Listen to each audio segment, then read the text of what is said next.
This is obviously turning out to be the premier test of the U.S.-China relationship right now, I think it's fair to say.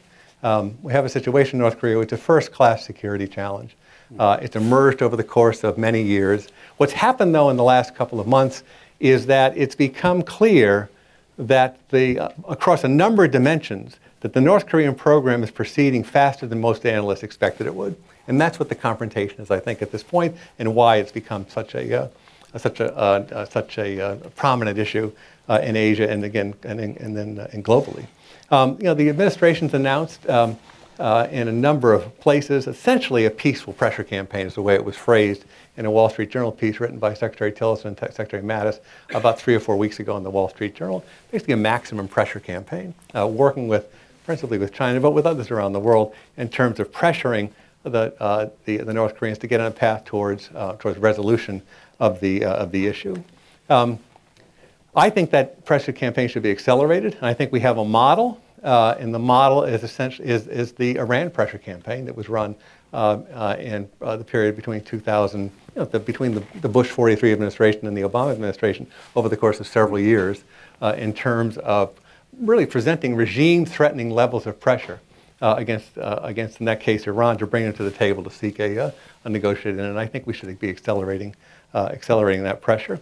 There's a flaw here in a lot of the discussion, which is that kind of an all or nothing, right? And that's the critique of the Iran deal, by the way.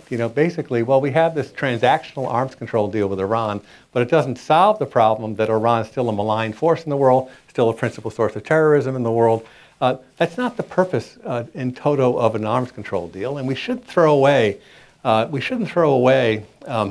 this concept that you can address through arms control and transactional deals, stability and security, and establish some more channels for discussion. And all or nothing won't get you where you want to go, I think, at the end of the day. And I think the Iran model is applicable in the North Korea circumstance, and we should seek to pursue it. My own view would be specifically on North Korea that the United States should appoint an envoy for dealing with the allies in Northeast Asia right now. I don't think there's enough attention being paid. I think, as I said, we should accelerate and put in place a regime-threatening sanctions if we can. And that would include, by the way, secondary sanctions with respect to China and its financial institutions. Now, China took a step today, which was interesting, which was to essentially look at Chinese institutions, financial banking institutions, and say that new accounts, North Korean-related new accounts can't be opened. In some cases, close old accounts, which is an important step forward. And I think they're probably trying to get ahead of what might be U.S. secondary sanctions.